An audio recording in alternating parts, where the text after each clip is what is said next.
अपनी वीरता को विष्णु जी को ना सुनाऊं?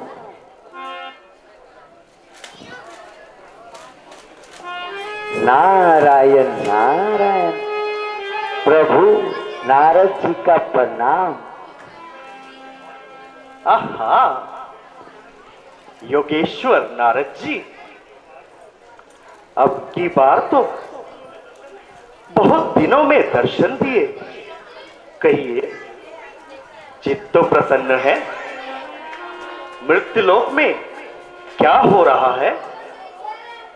महाराज, हिमगिरी पर एक बड़ी ही विचित्र लीला देखने में आई। नारायण नारायण। प्रभु, ऐसा क्या देखा नारद जी? नारायण नारायण।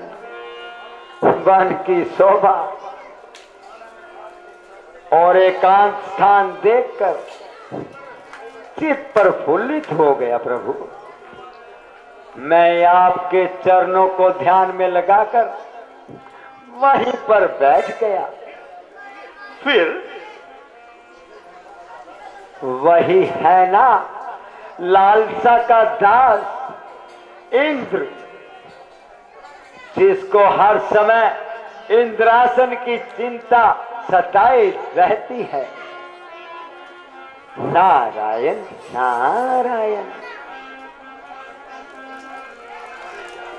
हमारे ज्ञान ध्यान से भयभीत होकर विचरने लगा।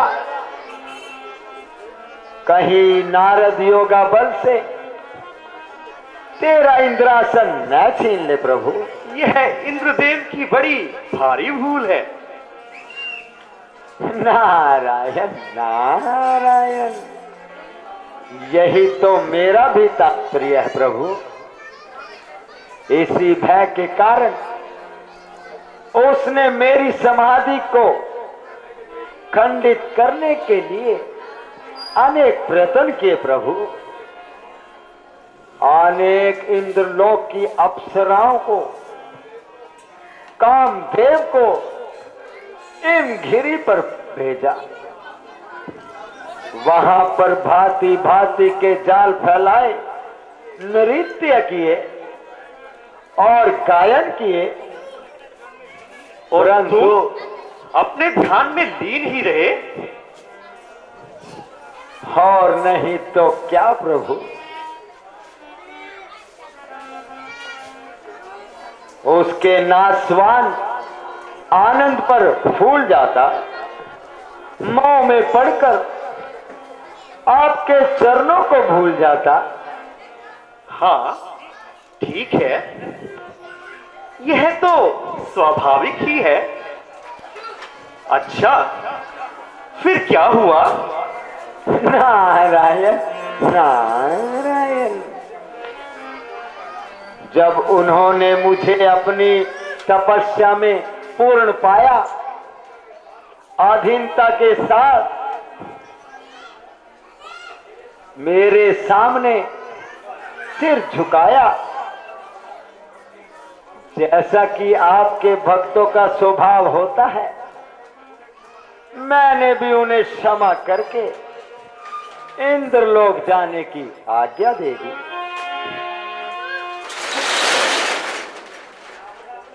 यह आपने बहुत अच्छा किया नारद जी। परंतु महाराज, मैंने कामदेव को अपने अधीन करके छोड़ा। नारायण नारायण। और बड़े बड़े योगेश्वरों को, जो देवताओं के बस में नहीं आता था, आज उसका अच्छी तरह अभिमान तोड़ा मैंने। प्रभु, क्या यह आश्चर्य की बात नहीं प्रभु? हाँ, अवश्य है, किंतु नारद जी, आपके लिए नहीं, क्योंकि जहां ज्ञान और वैराग्य होते हैं, वहां ऐसे विकार भला कैसे ठहर सकते हैं? एक कामदेव तो क्या, हजारों कामदेव भी आ जाए तो आपका कुछ नहीं बिगाड़ सकते। नारायण नारायण। सारे संसार के पाखंड मिलकर भी अकेले ब्रह्मचार्य व्रत को पछाड़ नहीं सकते। सदा हृदय में जिनके धर्म की मर्यादा बसती है, उन्हें सत से गिरा दे, ये भला फिर किसकी हस्ती है। यह तो ठीक है महाराज, किंतु अब लोक परलोक में मेरा पराक्रम पहले बिना ना रहेगा प्रभु। बोलो सन सनातन की जय। नारायण नारायण। विचार शक्ति से ज्ञात होता है कि नारद जी के हृदय पर कुछ अभिमान का प्रभाव पड़ गया है।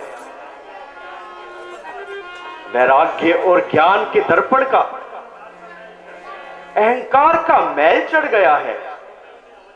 सो मैं इसे अवश्य दूर करूंगा।